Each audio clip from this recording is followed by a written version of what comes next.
Olá, tudo bem com vocês? Alunos da primeira série do ensino médio. O meu nome é Vera e nessa nossa live de revisão hoje nós vamos trabalhar ainda no capítulo 4, New Technologies in Everyday Life. Estamos na semana 14, que vai do dia 22 ao dia 26 de junho. O que nós vamos corrigir hoje? De acordo com as orientações do professor Rodrigo, nas videoaulas dele, hoje vamos fazer 2 exercícios. Challenge Yourself, o exercício 2, e o livro de atividades, o exercício 8. Você já está aí com o seu livro, as coisas que você precisa para fazer suas anotações? Tá tudo certinho? Então vamos lá? Vamos começar então com o Challenge Yourself, o exercício 2.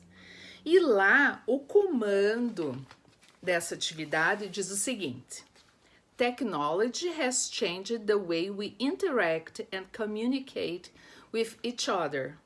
Look at the cartoon and answer. What are the people using their smartphones for? And which celebration is it? Muito bem. Então, nós temos aí a pergunta, né? What are the people using their smartphones for? Muito bem. Vocês podem ver que eles estão ali, né? Fazendo diversas atividades. Então, eu selecionei algumas aqui para trocar ideia com vocês. Então, eu coloquei aqui, they are, né? O que eles podem estar fazendo ali? Sending and receiving emails, texting, mandando mensagens, né? Digitando mensagens, ok? Outra coisa que eles podem estar fazendo, registering contacts. Quando a gente cria um contato, né? De repente ali, como eles estão, parece ser um jantar, né? Depois a gente vai falar sobre isso. Podem ter pessoas diferentes, então eles estão, né? Criando dados ali, né? Compartilhando dados, telefones, contatos, né? Deles próprios, de outras pessoas. Outra coisa, alguns estão talking on the cell phone, né? Estão falando lá no celular. Outros estão fazendo selfies, taking selfies, certo? Outra coisa que eles podem estar fazendo, video chatting, né? A gente tem várias possibilidades de video chatting hoje, pelo próprio WhatsApp, né? Isso é fantástico, né, gente? A gente poder conversar com pessoas aí em diversos locais, não só da nossa cidade, do Brasil, do mundo, é muito legal. Outros também estão fazendo o quê? Showing pics, né? Podem estar, o pics ali é uma abbreviation for pictures. Então, eles podem estar mostrando, a gente a toda hora está mostrando, compartilhando, né? Sharing pics também poderia ser, né? E eu coloquei aqui other uses, outros usos que a gente pode fazer também, né? Aí nós temos lá play games, shopping, listening to music, watching online videos. Tudo isso aqui a gente pode fazer, né, no smartphone. Access the internet, research. A gente também pode ter acesso lá, ó, a calculator, currency, alarm functions, né? Currency é para você ver, né, quanto vale o dólar, né? Tem a ver aí com o mercado, né? O valor do dinheiro do dia, né? A moeda. Outra coisa que eu coloquei aqui, barcode scanning, né? Hoje a gente assiste vários programas, jornais na televisão e sempre aparecem ali um QR Code, né, para você fazer a leitura. Ele traz informações extras, complementares. Coloquei também aqui, né, de GPS Satellites, que é um aplicativo para localização, né? Eu não sei se você já sabia qual é o significado dessas 3 letras, né? 3 letras GPS, né? Global Positioning System. Uma informação extra aí para vocês, tá? Muito bem. Uma outra pergunta que vem ali na sequência é: which celebration is it? Vocês conseguiram captar qual é a celebração? Não é uma celebração brasileira, ela é uma celebração americana, também realizada muitas vezes no Canadá, nas ilhas do Caribe, né? E essa celebration, ela se chama Thanksgiving. Thanksgiving, né? Se eu for traduzir, é o Dia de Ação de Graças, né? Esse Dia de Ação de Graças que ocorre principalmente nos Estados Unidos. Ele é um feriado móvel porque ele acontece todos os anos na quarta, quinta-feira do mês de novembro. Então, se você pega lá o mês de novembro, você conta lá, primeira, segunda, terceira, quarta semana, naquela quinta-feira vai ser comemorado o dia do Thanksgiving, né? Ele é um feriado muito para você, o nome já está dizendo, é para você dar graças a Deus por tudo de bom que te aconteceu, principalmente no ano anterior, né? É muito bacana, é muito ecumênico. Ele não está ligado a nenhuma religião, né? Ele faz parte aí da cultura da sociedade americana. Então é um dia em que as famílias se reúnem, geralmente na casa da pessoa mais importante, né? Geralmente os avós, os pais. Tem muita gente que diz que esse feriado até é mais importante que o Natal, porque é importante para o americano estar com a família dele nesse dia. Então é o maior movimento, né, em aeroportos, nas estradas, nas estações de ônibus. As pessoas querem estar com seus entes queridos, né? E esse é uma celebração que começou quando um grupo, né, de imigrantes ingleses, né, eles embarcam num navio chamado Mayflower, que é Flor de Maio, e eles eram membros, né, de uma igreja separatista inglesa. Eles eram chamados de puritanos porque eles faziam a leitura exata da Bíblia, né?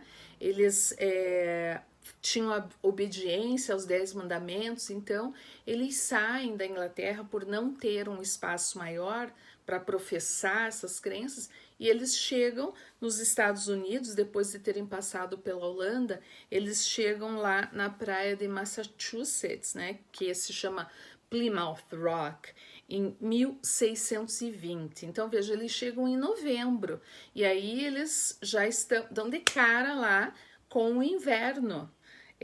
Então foi devastador esse inverno, né? Porque eles perderam muitas pessoas nessa viagem da Inglaterra para os Estados Unidos, e depois também por conta de toda essa situação adversa que eles encontram, mas eles encontram, né, índios que ajudam eles nesse momento, e os índios ensinam eles a plantar milho, a usar peixe, né, como adubo.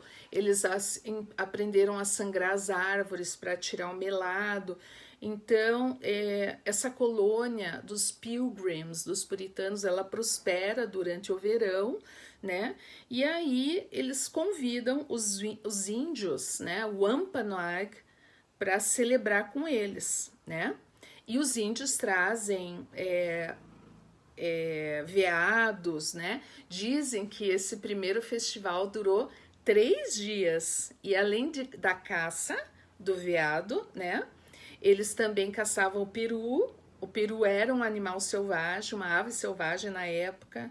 Eles trazem aves, abóbora, abobrinha, alcachofra, ameixa, feijão e milho, né?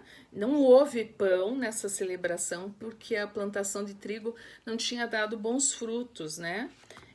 Então, eles fazem essa celebração, agradecem aos índios aí por toda estrutura, né, que eles deram para eles. E aí o George Washington, né, o primeiro presidente dos Estados Unidos, ele declara em 1789 o National Day of Thanksgiving. E depois, na sequência, o presidente Abraham Lincoln proclama a última quinta-feira de novembro como Dia Nacional de Ação de Graças, né? E o presidente Franklin Roosevelt, em 1941, ele declara oficialmente, né, um feriado nacional, o Thanksgiving. Então, nesse dia os americanos dão graças à saúde, pelo trabalho, pela família, né? Pela natureza, pelos animais, enfim. E é um feriado nacional que começa na quinta-feira e tem prorrogação até domingo, né? É uma data muito importante para eles. E por curiosidade, eu coloquei aqui, né, um menu do Thanksgiving Dinner, tá? Né? As comidas que eles comem nesse dia são comidas referentes, né, a toda a situação que eles passaram. Então não pode deixar de faltar o roast turkey, né, um peru assado, e stuffing. Esse stuffing, ele pode ser traduzido como recheio que a gente tem dentro do peru, o recheio que eles colocam ao redor do peru assado, ou ainda pode ser um acompanhamento. E ele é feito, né, de pão, é um mix de pão picado com vários temperos. Outra coisa que também tem é o cranberry sauce, né? Ele é um molho agridoce feito do cranberry, que no português se chama oxikoco, é uma fruta. Nós temos também o gravy, né? E temos mashed potatoes. Mashed potatoes é o purê de batata, é um purê de batata um pouco diferente do nosso, temperado, batido com bastante manteiga, assim. E esse gravy, gente, é uma delícia, porque é assim, ó, rapidamente explicando para vocês, a gente assa o peru sai toda aquela gordura, você tira o peru, você desmancha aquela gordura com água bem quente e põe ali uma farinha, tá? E outros temperos. E esse gravy é que a gente come depois com as fatias do peru. Nossa, uma delícia, já fiquei com água na boca. Não pode faltar também apple pie, pumpkin pie e sweet potato pie, né? São os 3 tipos de torta, de maçã, de abóbora e de batata doce. Muito legal, né? Acho muito bacana essa celebração, ok? Vamos lá para o nosso próximo exercício agora, né? Lá no exercício no livro de atividades de vocês, exercício 8. Nós temos lá Brazilian prisoners use pigeons to smuggle in mobile phones. Muito interessante esse texto aqui que fala, né, de prisioneiros brasileiros que estão numa... Isso aconteceu em 2009. Eles usavam pombos correios, né, para contrabandear coisas. Olha só até que ponto a imaginação humana chega, né? Então diz ali, ó, inmates have devised an innovative way to smuggle in mobile phones into a prison farm in Brazil. Carrier pigeons. Guards at Danilo Pinheiro Prison near the southeastern city of Sorocaba noticed a pigeon resting on an electrical wire with a small cloth bag tied to one of its legs last week. Então aqui conta que os presos, né, eles elaboraram uma forma inovadora para contrabandear, né, em celulares, contrabandear celulares, né, numa prison farm, é uma fazenda prisional. E aí eles falam nos carrier pigeons, que são os pombos correios. Os guardas, é Danilo Pereira o nome, Pinheiro, ali o nome da prisão, não tem aquele I ali, Danilo. Então os guardas, Danilo, nessa prisão, perto da cidade de Sorocaba, que fica a sudeste, né, de São Paulo, eles notaram, né, eles observaram que tinha um pombo numa cerca elétrica e tinha uma pequena sacola, um saquinho assim de tecido amarrado numa das pernas dele. E aí os guardas fizeram o quê? Eles pegaram em flagrante, né, o pombo, né, depois de atrair. O que eles fizeram? Eles atraíram, vocês têm ali, luring it down, eles atraíram, né, o pombo com um pouco de comida e descobriram componentes, né, de um pequeno celular dentro desse saquinho, tá? E a day later, né, um dia depois, another pigeon was spotted dragging a similar bag inside the prison's exercise yard. Eles observaram outro pombo, né, que foi localizado puxando um saquinho desse, né, para dentro do pátio lá dos prisioneiros. Inside the bag, o que tinha dentro desse saquinho? A mobile phones charger, tinha uma bateria, um carregador, né, de celular. E aí o que acontecia? Aparentemente, the birds were bred and raised inside the prison. Esses passarinhos, eles eram alimentados e eram criados ali dentro da prisão, né? E o que eles faziam? Eles contrabandeavam outfitted with the mobile phone parts. Contrabandeavam partes de celulares, né? And then released to fly back. E aí eles eram liberados, né, para voar novamente. E aí o que eles faziam? Pigeons fly back home, né? Os pombos, eles voam instintivamente para casa, né? Sempre. Então, o investigador aqui, o Soramiglio, disse que a polícia have not discovered who raised the pigeons. Eles não conseguiram descobrir quem é que criava os pombos e nem o nome do prisioneiro que ficava lá para receber o celular, né? But he hoped the telephone carrier would provide the information. Mas ele esperava, né, descobrir essa informação. E aí, a pergunta que é feita é: os pombos utilizados no transporte dos celulares eram, letter A, levados para fora da penitenciária e carregados com os equipamentos eletrônicos e depois soltos? Não. Letter B, eles eram treinados pelos próprios traficantes dentro da penitenciária. Yes. Mas vamos ver ainda as outras opções. Letter C. Eles eram domesticados pelos parentes dos traficantes presos. Não. Letter D. Uma espécie especial de pombo-correio importada pelos traficantes do PCC. Não fala isso, né? And letter E. Viciados em milho com cocaína pelos traficantes. Não, né? Então, a alternativa correta aqui é a letter B. Que coisa, né, gente? Impressionante a que ponto o ser humano chega. Mas é isso. Eu desejo ótimos estudos para vocês. Finalizando aí, né, este capítulo 4. Quanta coisa legal a gente viu nesse capítulo. E continuem sempre que possível revisando, né? Memorizando tudo aquilo que o professor Rodrigo falou nas aulas dele e eu aqui nessas lives de revisão. Espero encontrá-los novamente. See you and take care, okay? And stay home. Thanks a lot for your attention. Bye!